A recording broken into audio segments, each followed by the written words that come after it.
அமைச்சரவையில் இடம் பிடித்த பிறகு அடுத்த ஆபரேஷனில் இறங்கிய காங்கிரஸ்.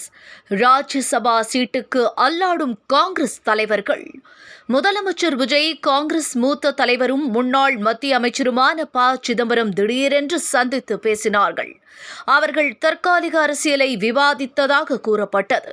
இந்த செய்தி வெளியான சில மணி நேரத்தில் தமிழகத்தில் காலியாக உள்ள ஒரு ராஜ்யசபா சீட்டை எப்படியும் பிடித்துவிட வேண்டும் என்ற எண்ணத்தில் காங்கிரஸ் உள்ளதாகவும் அதற்காகவே அக்கட்சியின் மூத்த தலைவர்கள் வரிசை கட்டி நிற்பதாகவும் தகவல் வெளியானது.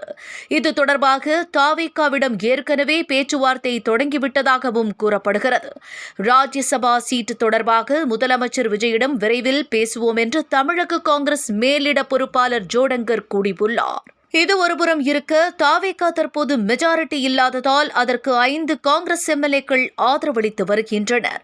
இதை பயன்படுத்திய ராஜ்யசபா சீட்டு வாங்க ஒரு நெருக்குதலை காங்கிரஸ் கொடுத்து வருவதாகவும் கூறப்படுகிறது.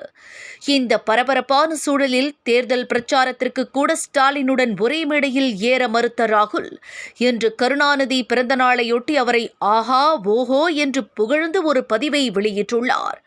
வழக்கம் போல காங்கிரஸ் 2 பக்கமும் துண்டு போடுகிறதா என்று கேட்கின்றனர் அரசியல் நோக்கர்கள்.